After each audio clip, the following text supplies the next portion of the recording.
Hey, Allison Verhalen here with AV Writing Services, and today I want to talk to you about how to avoid that email spam filter. I know it's super hard for most of us just to get people to sign up for our newsletter, and then we spend all that time trying to create great content, figure out what they want to know about, make sure we send it at the right time, get it into their inbox, only to end up getting sent straight to spam, and it's super frustrating.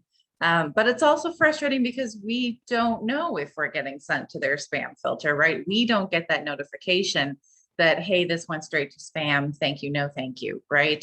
So it's super important to make sure that you take steps ahead of time before you send anything out to make sure you're not getting sent to that spam filter, or at least reducing the chances you're going to get sent there. So step number one is required double opt-in. So you've got them giving you your email address. You make it super clear that when they give you your email address, they are signing up for their newsletter. They hit that subscribe button, or maybe they check a box on a form somewhere that says, yes, sign me up for your newsletter. Whatever that may be, that's step one. In order to be super safe, you should have a second step where, whether you're using MailChimp or ConvertKit or whatever it might be, have them send them an automatic email saying, hey, you subscribed to the newsletter. Are you sure you want to sign up? Confirm your email address right here. And it gives them a little button and they click the button and that's it. They're subscribed. So that's double opt-in. That makes sure that you are getting people who really do want to sign up for your newsletter. And it helps MailChimp, or again, Constant Contact, Active Campaign, whatever it is you use for managing your contacts and getting that newsletter out. That helps that system make sure that these people really do want to hear from you, that you're not using sketchy email marketing tactics. You're not buying emails. Don't ever buy emails. Just don't do it, because that is a super sketchy tactic. So having them opt in twice and make sure they really want to hear from you, that's going to increase your engagement and your open rate, which is great. And it's also going to lower the chances that you end up in spam. Next, you want to manage your IP reputation. So especially if you just moved or you got a new IP address, anything that you get where those email like Gmail or Yahoo or whatever it is, they keep track of the IP addresses that are sending out emails. And if a certain IP address is sending out a whole bunch of emails, that's a red flag. So it's not just that it's coming from your email address anymore, even though it's coming through, again, MailChimp, Constant Contact, whatever. It's the fact that it's coming from a certain IP address. So they've gotten smarter about that. So if you're sending out a whole bunch of emails from one IP address, that looks a little sketchy, especially if it's a brand new IP address.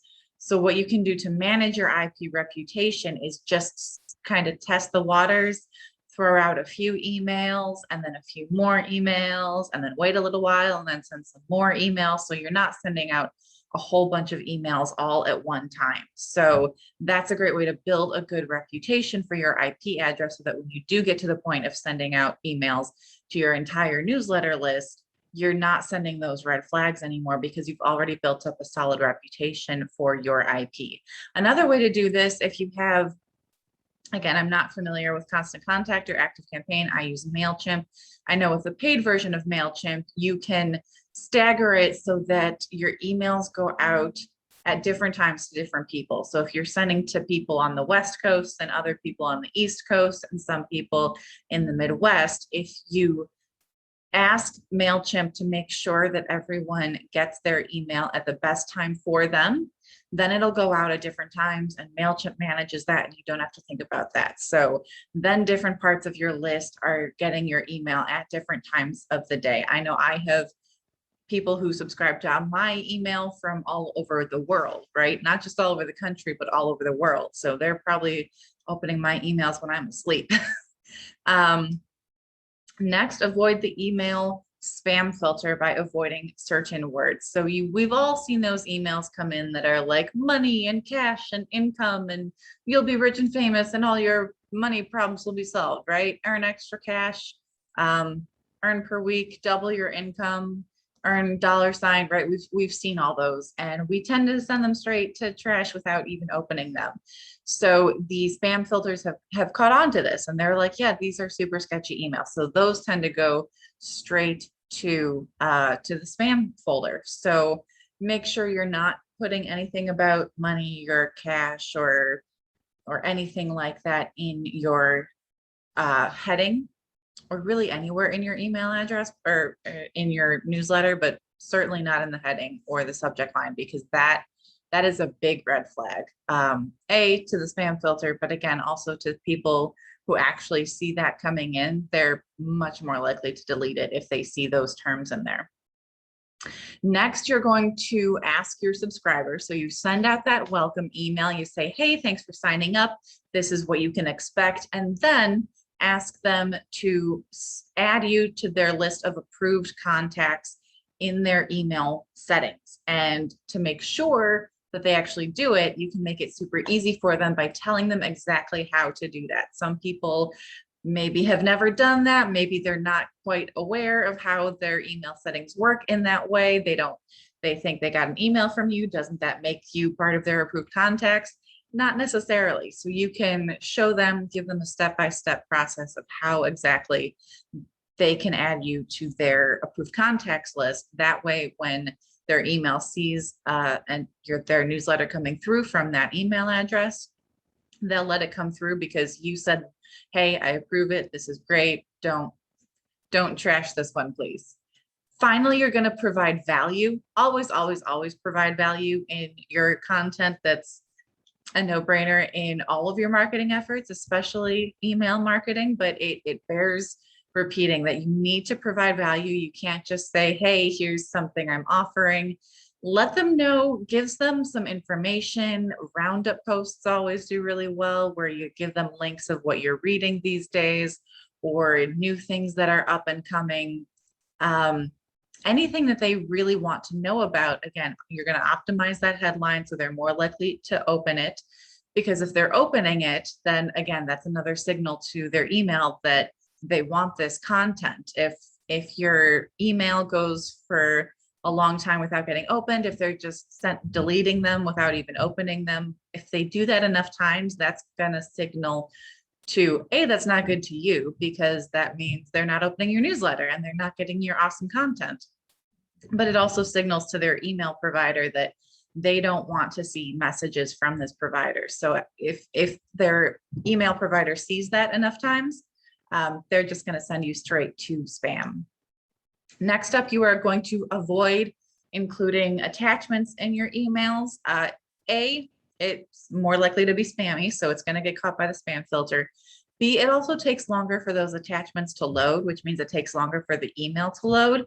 So not only are you more likely to get sent to the spam filter, but people are less likely to engage with your content when it takes a really long time for it to load.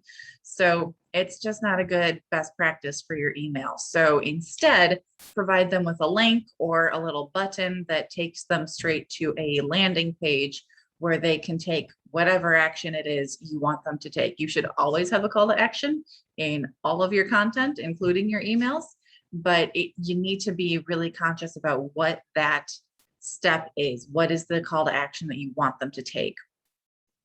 And finally, spam filters, avoid them by keeping up to date with the anti-spam laws. There are different spam laws by state. There are different privacy laws by state. There are privacy laws that differ by country. Like I said, I know I have people in the European Union who are following me. They are subscribed to my newsletter. And there's a big GDPR over there that went into effect several years ago. And that means that I think you still can have an email magnet, but they really don't like it when you require people to sign up for your newsletter in order to get a certain piece of content. They think that that's spammy and they can punish you for it. So even though I'm in the US, I work in the US, I work in English, I still have people in the European Union in countries whose primary language is not English, and they're still following me. They're signed up for my newsletter. And if I start using these spammy tactics, I could get in trouble over there. So keep an eye on that. Maybe invest in a good attorney who specializes in that kind of thing so they can make sure everything you're doing is above board so you don't get in trouble with any of the anti-spam and or privacy laws that are, again, all over the country, all over the world. Finally, images, again, with the load time. Yes, we love images. We are visual creatures. We are more likely to engage with visual content. But at the same time, it does take longer for those images to load. So there has to be a balancing act there. You need some images, but you also need a fair amount of text. So MailChimp recommends that at least 80% of your content should be comprised of text when you're sending out those emails, and no more than 20% should be images, because once you get above that 20% mark, that's when you start to get those that really high load time. And again, people are, if it's not going to load and if it takes more than a few seconds, people are just going to delete your email without even seeing all that content, much less engaging with it. So again, remember, in a digital age when people can just click away, literally with a click of a button, and go do something else or see something else, it's really important that your content takes no more than a few seconds to load so that they do stick around long enough and they do engage with your content and eventually take that call to action, take that next step in the buyer journey. So that is it. Those are all my tips for how you can improve your email open rate, and you can be sure to not end up in the spam folder. So I have more content like this on my website, avwritingservices.com. My blog is full of information just like this. And if you have any questions, you can reach me directly at info@avwritingservices.com. That is all I have for you this week. Have a great week and happy blogging.